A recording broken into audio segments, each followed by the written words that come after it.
Assalamualaikum warahmatullahi wabarakatuh. Kepada yang terhormat Dr. Cici Widawati, SPMSM. Sebelumnya, perkenalkan kami dari kelompok 3 akan memaparkan materi yang berjudul Analisis Keuangan dan Akunting dalam Penyusunan Anggaran. Sebelumnya, berikut adalah anggota kelompok kami. Yang pertama ada Mbak Hana Rizky Fauzia, yang kedua ada Mbak Rahma, yang ketiga ada Mas Ian, yang keempat ada Mas Firgi, yang kelima ada Mas Adib, dan yang keenam ada saya sendiri, Mas Helmi, dan terakhir ada Mas Tegar. Baik, selanjutnya materi akan dipaparkan oleh pemateri pertama, yaitu Mbak Hana Rizky. Kepada waktu dan tempat saya persilahkan. Baik, sebelumnya terima kasih untuk moderator. Saya di sini akan melanjutkan materi, yaitu di sini ada pengertian. Analisis keuangan dan akuntansi adalah fondasi tak terpisahkan dalam penyusunan anggaran yang efektif. Tanpa pemahaman mendalam tentang kinerja masa lalu dan posisi keuangan saat ini, anggaran akan menjadi sekedar tebakan, bukan alat perencanaan strategis. M. Navari menekankan bahwa akuntansi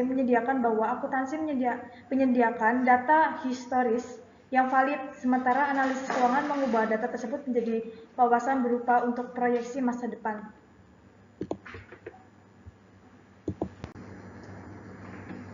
Terus selanjutnya itu di sini ada analisis keuangan, alat dan teknik untuk evaluasi kinerja masa lalu, yaitu analisis keuangan adalah proses kritis untuk memahami kinerja historis suatu entitas. Berbagai alat dan teknik yang digunakan untuk menggali wawasan dari data keuangan, rasio keuangan seperti rasio likuiditas, solvabilitas, profitabilitas, dan efisiensi, memberikan gambaran komprehensif tentang kesehatan finansial.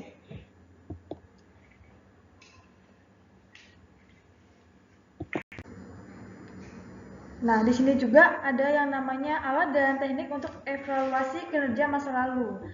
Salah satunya ada analisis tren, memungkinkan identifikasi yaitu pola pertumbuhan atau penurunan seiring waktu. Sementara analisis horizontal dan vertikal mempermudahkan perbandingan kinerja antara periode atau antar komponen laporan keuangan. M. Navari menegaskan bahwa evaluasi ini esensial untuk membentuk dapat proyeksi anggaran yang akurat dan realitas untuk masa depan.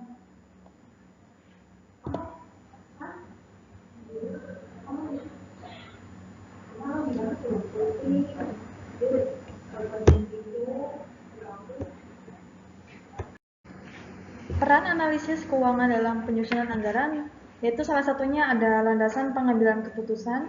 Analisis keuangan adalah fondasi dalam penyusunan anggaran yang strategis. Ini melibatkan evaluasi kinerja masa lalu untuk memprediksi masa yang akan datang. Terus di sini juga ada optimalisasi sumber daya.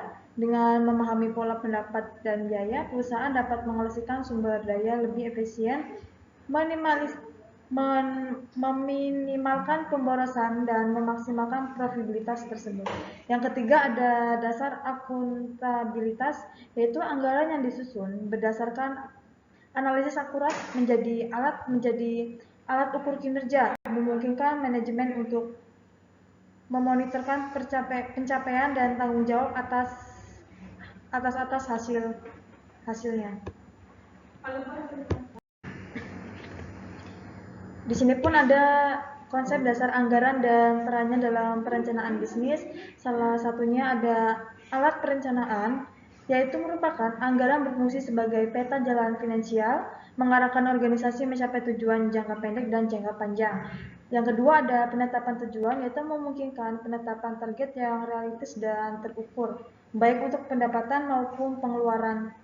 Yang ketiga ada alokasi sumber daya, yaitu membantu mengalokasikan sumber daya secara efisien ke departemen atau proyek yang membutuhkan. Terus yang keempat ada evaluasi kinerja, yaitu menjadi tolak ukur untuk memantau dan mengevaluasi kinerja aktual yang dibandingkan dari rencana tersebut. Baik, di sini ada peran analisis keuangan dalam penyusunan anggaran, yaitu ada tujuan utama, yaitu adalah menilai kinerja keuangan masa lalu dan memperkirakan kondisi keuangan masa depan. Manfaatnya itu ada beberapa manfaat, salah satunya ada menilai kemampuan laba, mengetahui struktur modal, mengukur likuiditas dan solvabilitas, dan dasar untuk perencanaan dan pengambilan keputusan. Dan di sini juga ada fungsi anggaran, yaitu sebagai alat perencanaan, pelaksanaan, dan pengawasan anggaran, juga berfungsi untuk menentukan rencana pengeluaran atau belanja dan sumber dana yang efisien. Baik, terima kasih. Saya dari pemateri pertama, selanjutnya akan dipaparkan oleh pemateri kedua. Dipersilakan Mbak Rama. Terima kasih. Baik, terima kasih untuk pemateri ke-1. Di sini sediaan produk jadi. Besar kecilnya sediaan produk jadi antara lain dipengaruhi sebagai faktor yaitu sifat penyesuaian jadwal produksi dengan pesanan ekstra, sifat persaingan industri, dan hubungan antar biaya penyimpanan di gudang dengan biaya kehabisan sediaan.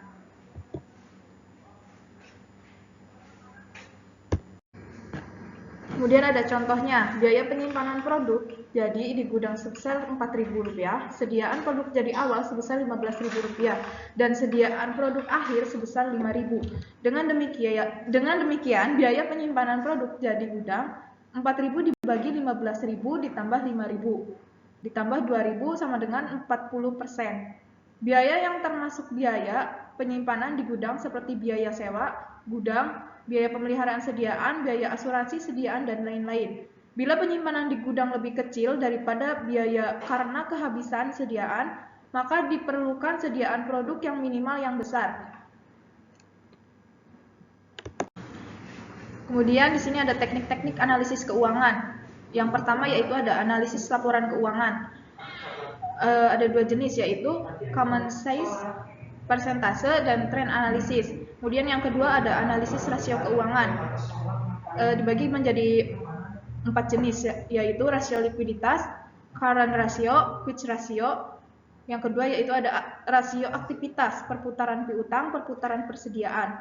Yang ketiga yaitu ada rasio solvabilitas. Ada debt to equity ratio dan debt to asset ratio. Kemudian yang keempat yaitu ada rasio profitabilitas, yaitu ada net profit margin, return on asset, dan return on equity. Kemudian di sini ada penjelasan dari teknik-teknik analisis keuangan. Yang pertama yaitu ada analisis laporan keuangan. Proses untuk menelaah laporan keuangan secara terperinci dengan tujuan untuk mengetahui posisi keuangan, hasil operasi, dan perkembangan keuangan perusahaan dalam periode tertentu.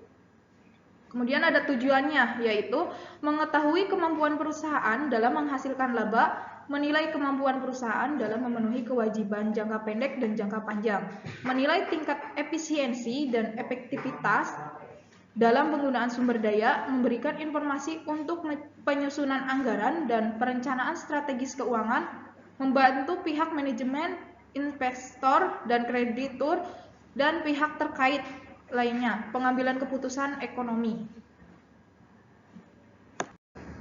Kemudian selanjutnya jenis teknik-teknik analisis keuangan, yaitu yang pertama common size, analisis presentase umum. Common size adalah metode analisis laporan keuangan dengan cara menyajikan setiap pos dalam laporan keuangan sebagai presentase dari total tertentu agar dapat dibandingkan secara lebih profesional antar periode atau antar perusahaan.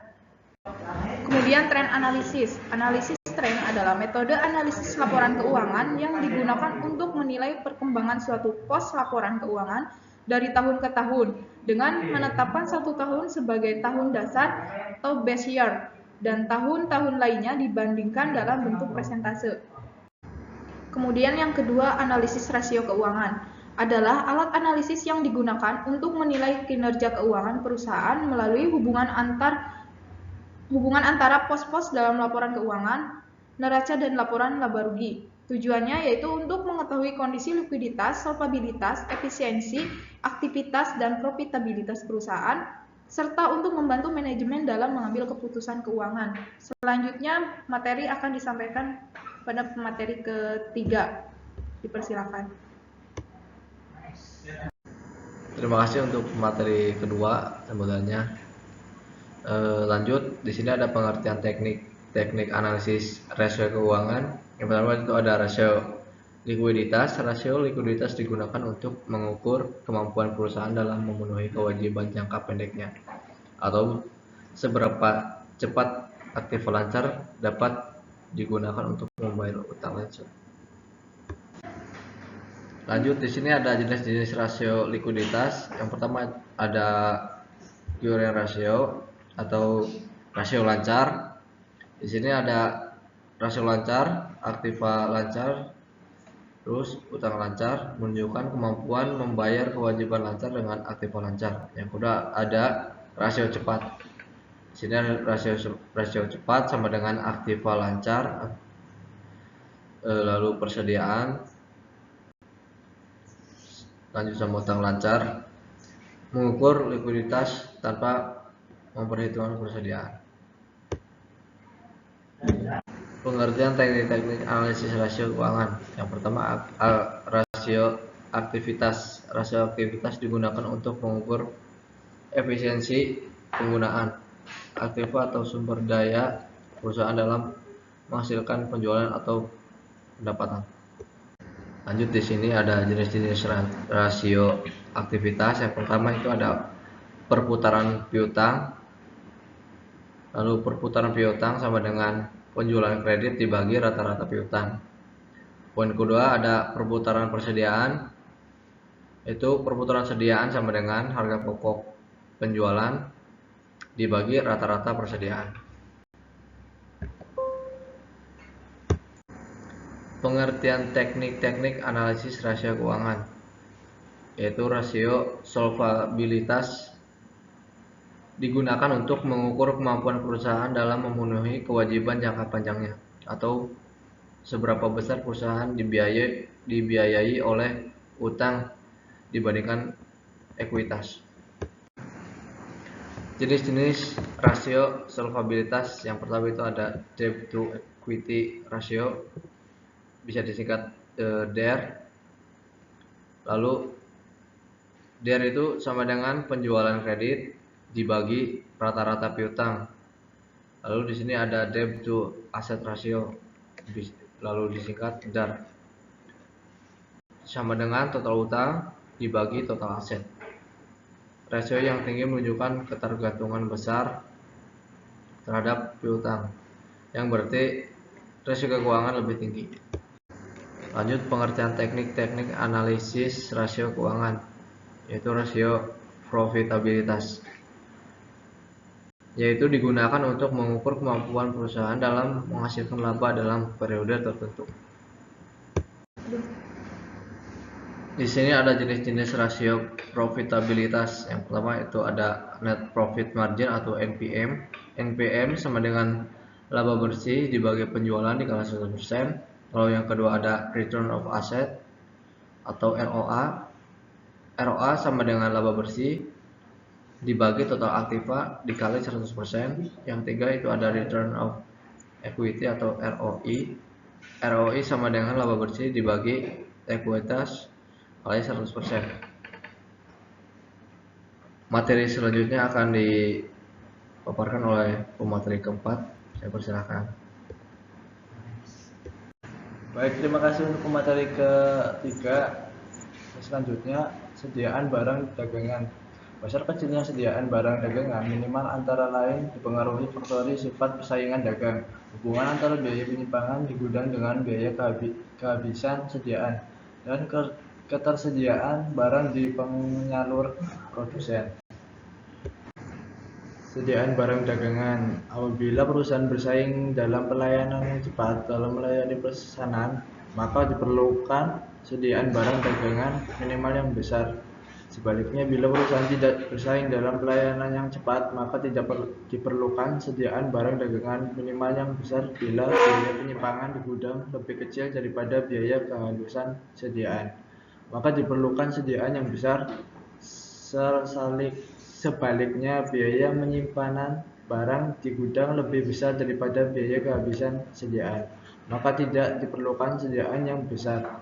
Bila barang di penyalur atau produsen mudah didapatkan karena barang selalu tersedia, maka tidak diperlukan sediaan barang dagangan yang besar.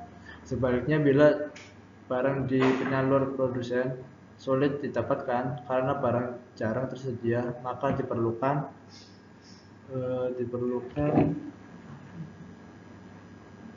sediaan barang dagangan yang besar. Selanjutnya, peran akuntansi dalam penyusunan anggaran. Akuntansi menyediakan data historis keuangan perusahaan. Data akuntansi digunakan untuk yang pertama membuat proyeksi penjualan, yang kedua penyusun anggaran biaya, yang selanjutnya penyusun anggaran kas dan anggaran laba rugi, yang terakhir menentukan titik impas atau break even point. Selanjutnya, peran anggaran sebagai alat pengendalian. Yang pertama, dibandingkan dengan realisasi keuangan untuk evaluasi. Yang kedua, menjadi acuan untuk menentukan efisiensi dan efektivitas kegiatan. Yang ketiga, menjadi dasar pemberian insentif. Penyusunan anggaran sediaan bahan baku. Sediaan bahan baku awal periode akan datang merupakan mengetahui sediaan bahan baku awal periode akan datang bahan akhir periode sekarang. Jadi untuk mengetahui sediaan bahan baku akan datang dapat diketahui dengan melihat laporan keuangan berupa neraca atau laporan laba rugi pada periode telah lalu.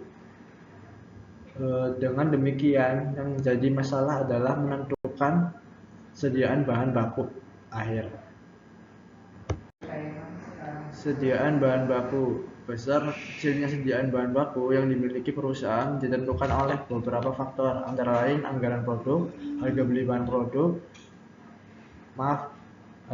bahan baku, biaya penyimpangan bahan baku di gudang atau carrying cost, dalam hubungannya dengan biaya ekstra yang dikeluarkan sebagai kehabisan sediaan atau stock out cost, ketepatan pembuatan, kuantitas standar bahan baku dipakai, ketepatan referensial atau penjualan bahan baku dalam menyerahkan bahan baku yang dipesan, dan jumlah bahan baku tiap kali dipesan.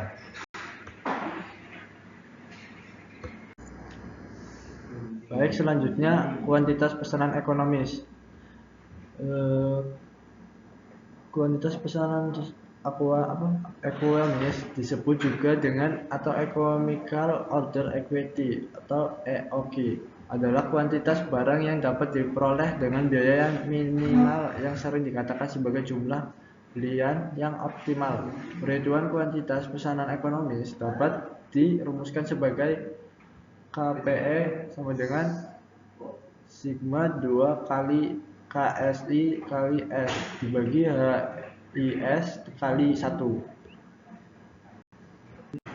Keterangan KST sama dengan kuantitas standar bahan baku dipakai selama periode tertentu. S sama dengan biaya pemesanan setiap kali pesan atau ordering. HST sama dengan harga standar bahan baku per unit. I sama dengan biaya penyimpangan bahan di gudang yang dinyatakan dalam persentase dari nilai sediaan rata-rata dalam satuan mata uang yang disebut dengan carrying cost. HST dikali 1 sama dengan biaya penyimpangan per unit atau BP. Selanjutnya akan dipaparkan oleh pemateri ke-5. Baik, terima kasih untuk pemateri sebelumnya. Di sini saya akan melanjutkan. Di sini ada menetapkan tingkat putaran persediaan. Dengan menetapkan tingkat putaran sediaan bahan baku atau TPSBB, dapat dihitung anggarkan sediaan bahan baku akhir dengan rumus sebagai berikut. Di sini ada SBBX dikurangi BBD per TPSBB. Lalu X2 dikurangi SBBA. Di sini keterangannya itu SBBX itu sediaan bahan baku akhir. Lalu BBD itu bahan baku yang dipakai. Lalu SBBA itu sediaan bahan baku di awal. Lalu yang terakhir di SBB itu tingkat putaran sediaan bahan baku. Baik, selanjutnya di sini ada contoh soal. Di sini misal PT Purnamasari mempunyai data sebagai berikut. Kuantitas standar bahan baku dipakai atau KST setahun 364 ons. Harga standar bahan baku per onsnya itu Rp160.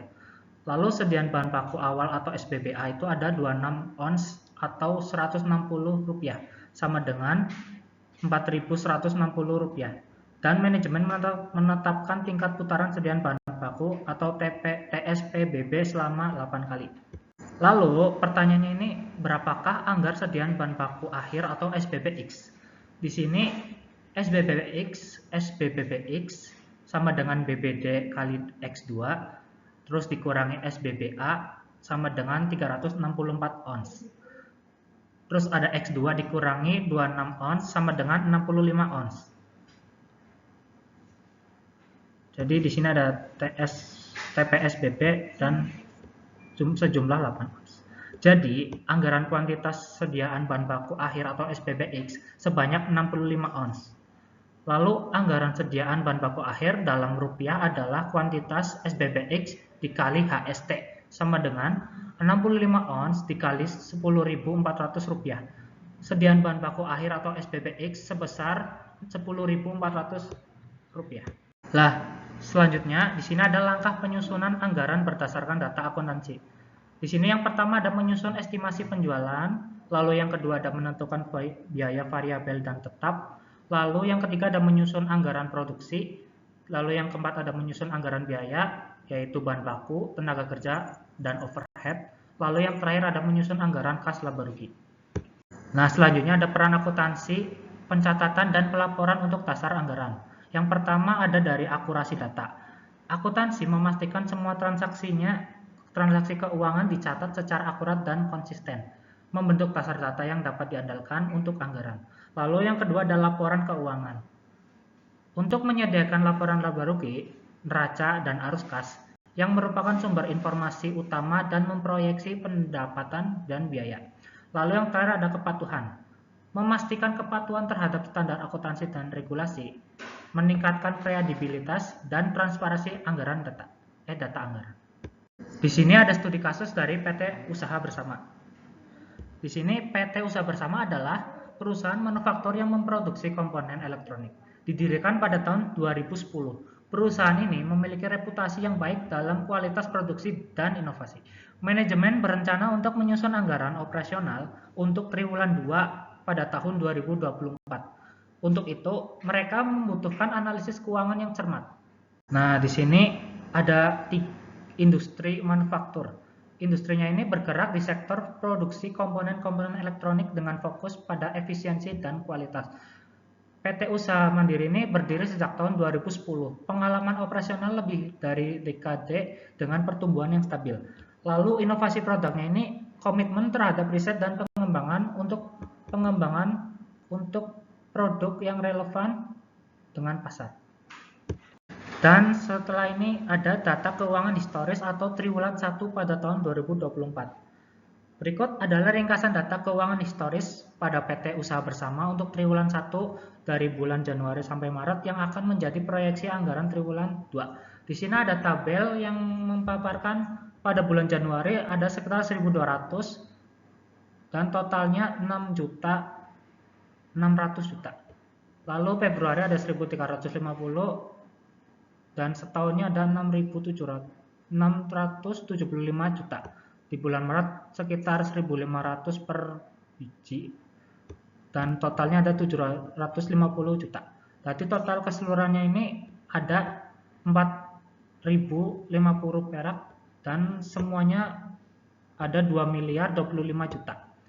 Nah, data biaya triwulan 1 2024 ini biaya variabel per unitnya itu ada sekitar 250.000 dan biaya tetap per bulannya ini ada sekitar 150.000 juta. Di sini ada soal proyeksi anggaran penjualan dan laba rugi untuk triwulan 2 pada tahun 2024. Berdasarkan data historis pada triwulan 1 yang tadi, PT Usaha Bersama memperkirakan pertumbuhan penjualan sebesar 10% setiap bulan di triwulan 2 pada bulan April, Mei, dan Juni pada 2024. Harga jual per unitnya ini dan biaya variabel per unitnya diperkirakan tetap. Sementara biaya tetap juga akan tetap stabil.